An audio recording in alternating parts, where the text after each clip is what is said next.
എൻ്റെ മുമ്പിൽ പ്രത്യക്ഷപ്പെട്ട അമ്മയെപ്പറ്റി പറയാതിരുന്നാൽ അതൊട്ടും ശരിയാകത്തില്ല എന്നെനിക്കറിയാം. ആ അമ്മയുടെ പേരാണ് അമ്മിണിയമ്മ. അതെൻ്റെ അമ്മയാണ്. എന്നെ പ്രസവിച്ച എൻ്റെ സ്വന്തം അമ്മ. ആ അമ്മ പരിചയപ്പെടുത്തി തന്ന വേറൊരമ്മയെ, അത് വേറെ ആരുമല്ല, പള്ളിപ്പുറത്തിൻ്റെ കാവലായ പരിശുദ്ധ മഞ്ഞുമാതാവിൻ്റെ തീർത്ഥാടന കേന്ദ്രം.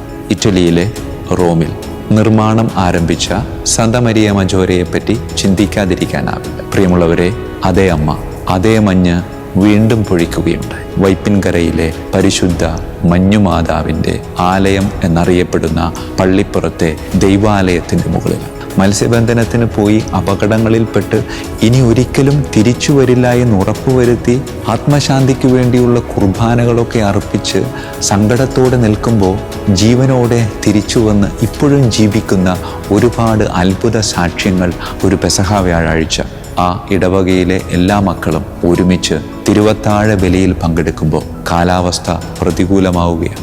ശക്തമായ ഇടിമിന്നൽ ആകാശത്തു നിന്ന് താഴേക്ക് പതിക്കാൻ അമ്മയുടെ കിരീടം ഇടിമിന്നലിൽ തകർന്നു പോവുകയാണ്. നിങ്ങൾക്ക് ഒന്നും സംഭവിക്കാതെ എല്ലാം ഞാനിങ്ങനെ ശിരസ വഹിച്ചുകൊണ്ട് ഒരു കാവലായി എന്നും നിങ്ങളുടെ കൂടെ ഉണ്ടാകുമെന്നൊരു വലിയൊരു ഉറപ്പാണ് ഈ പരിശുദ്ധ അമ്മ ആ മക്കൾക്ക് നൽകിയത്.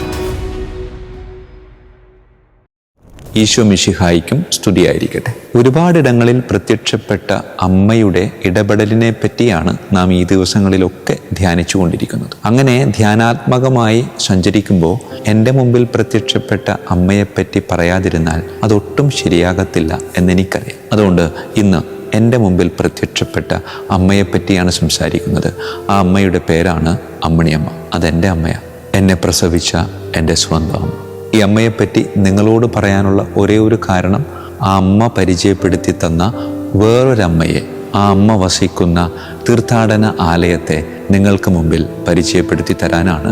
അത് വേറെ ആരുമല്ല, പള്ളിപ്പുറത്തിൻ്റെ കാവലായ പരിശുദ്ധ മഞ്ഞുമാതാവിൻ്റെ തീർത്ഥാടന കേന്ദ്രം. പള്ളിപ്പുറത്തിൻ്റെ കാവലായ പരിശുദ്ധ അമ്മയെപ്പറ്റി ധ്യാനിക്കുമ്പോൾ സ്വാഭാവികമായും AD 532 ഇറ്റലിയിലെ റോമിൽ നിർമ്മാണം ആരംഭിച്ച സാന്താ മരിയ മജോരെയെപ്പറ്റി ചിന്തിക്കാതിരിക്കാനാവില്ല. പ്രിയമുള്ളവരെ, ഈ ദൈവാലയം നിർമ്മിക്കുവാനുള്ള ആരംഭം കുറിച്ചത് പരിശുദ്ധ അമ്മയാണെന്നാണ് പറയുന്നത്. അതെങ്ങനെയാണെന്ന് ചോദിച്ചാൽ, ധനാഢ്യനായ ഒരു പ്രഭുവിൻ്റെ ജീവിതത്തിലേക്ക് സ്വപ്നത്തിലൂടെ ഈ അമ്മ കടന്നു വരികയാണ്. ഒരുപാട് സമ്പത്തുണ്ടായിരുന്നു, പക്ഷെ മക്കളില്ലായിരുന്നു. അതുകൊണ്ട് തന്നെ ഈ സമ്പത്ത് എന്ത് ചെയ്യണമെന്ന ആദിയിൽ ജീവിതം ഇങ്ങനെ തള്ളി നീക്കുമ്പോൾ AD 532 ഓഗസ്റ്റ് മാസം 4-ാം തീയതി രാത്രി അവൻ്റെ സ്വപ്നത്തിൽ അമ്മ പ്രത്യക്ഷപ്പെട്ടിട്ട് പറഞ്ഞു, നിന്റെ സമ്പത്ത് കൊണ്ട് എനിക്ക് വേണ്ടി നീ ഒരു ആലയം പണിയണം. പ്രിയമുള്ളവരെ, അതേ ദിവസം അതേ സമയം ഇതേ കാര്യം പറഞ്ഞുകൊണ്ട് അമ്മ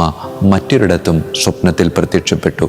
അത് വേറെ ആരുടെയും അടുത്തായിരുന്നില്ല, അക്കാലഘട്ടത്തിലെ പരിശുദ്ധ പിതാവായിരുന്ന ലിബേരിയൂസ് പാപ്പായുടെ അടുക്കൽ. പിറ്റേ ദിവസം നേരം വെളുത്ത് പാപ്പ എവിടെയാണ് ദൈവാലയം പണിയേണ്ടത് എന്ന് ചിന്തിച്ചപ്പോൾ മറ്റൊരത്ഭുതം അവൻ്റെ മുമ്പിൽ അമ്മ പ്രവർത്തിക്കുകയാണ്.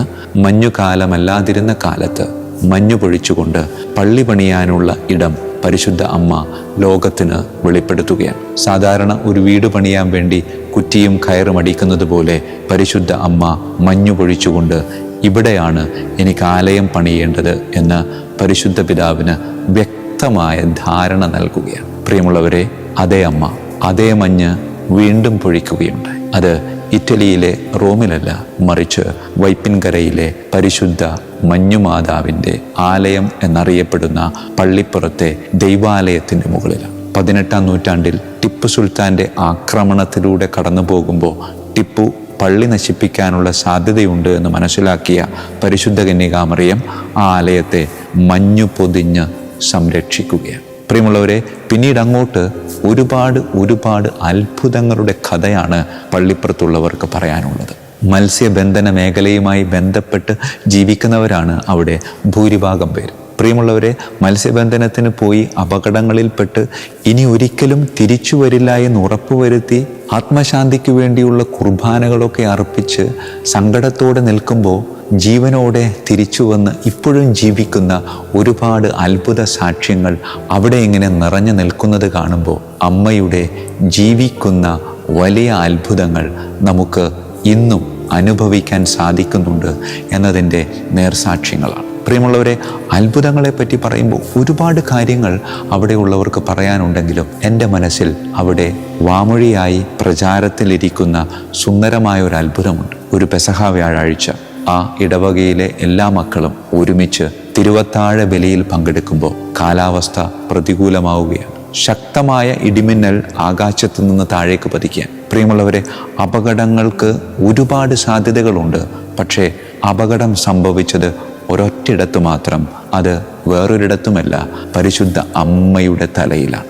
അമ്മയുടെ കിരീടം ഇടിമിന്നലിൽ തകർന്നു പോവുകയാണ്. തകർക്കപ്പെട്ട കിരീടത്തിൻ്റെ അവശിഷ്ടങ്ങൾ പള്ളിയുടെ ചുറ്റുപാടും ഇങ്ങനെ ചിതറിക്കിടക്കുകയാണ്. ആ തകർന്നു വീണ കിരീടത്തിൻ്റെ എന്തോ കൊണ്ട് അപകടം പറ്റിയ ഒരേ ഒരു കുഞ്ഞു മാത്രം, അതും സാരമല്ലാത്ത അപകടം. പ്രിയമുള്ളവരെ, ഈ ഒരു വലിയ അത്ഭുതത്തിലൂടെ അമ്മ ആ മക്കൾക്ക് പകർന്നു നൽകിയ വലിയൊരു ബോധ്യം എന്താണെന്ന് വെച്ചാൽ, നിങ്ങൾക്ക് ഒന്നും സംഭവിക്കാതെ എല്ലാം ഞാനിങ്ങനെ ശിരസാ വഹിച്ചുകൊണ്ട് ഒരു കാവലായി എന്നും നിങ്ങളുടെ കൂടെ ഉണ്ടാകുമെന്നൊരു വലിയൊരു ഉറപ്പാണ് ഈ പരിശുദ്ധ അമ്മ ആ മക്കൾക്ക് നൽകിയത്. പ്രിയമുള്ളവരെ, ആ മക്കളുടെ ജീവിതത്തിലൂടെ ഇങ്ങനെ കടന്നു പോകുമ്പോൾ ആ മക്കൾ ഓരോരുത്തർക്കും ഈ അമ്മയെപ്പറ്റി ഒരുപാട് കാര്യങ്ങൾ പറയാനുണ്ട്. കാരണം അമ്മ അവരുടെ ഇടയിൽ ജീവിക്കുന്നുവെന്ന് വിശ്വസിക്കുകയും അത് അനുഭവിക്കുകയും അത് ആസ്വദിക്കുകയും ചെയ്യുന്നവരാണ് പരിശുദ്ധ അമ്മയുടെ മക്കളായ മഞ്ഞുമാതാവിൻ്റെ മക്കളായ പള്ളിപ്പുറം നിവാസികൾ. പ്രിയമുള്ളവരെ, ഇപ്പോഴും അനേകായിരം ആളുകൾ ആ ദൈവാലയത്തിലേക്ക് കടന്നു വരുന്നുണ്ട്. പ്രത്യേകിച്ച് ശനിയാഴ്ചകളിൽ നടത്താറുള്ള പരിശുദ്ധ അമ്മയുടെ തിരുസ്വരൂപ പ്രദക്ഷിണവും ആ പ്രദക്ഷിണത്തിൽ വിശ്വാസത്തോടുകൂടെ പങ്കുചേരുന്ന ആളുകളുടെ സാന്നിധ്യവുമൊക്കെ അമ്മയുടെ ശക്തമായ ദൈവീക കൃപയുടെ ജീവിക്കുന്ന സാക്ഷ്യങ്ങളാണ്.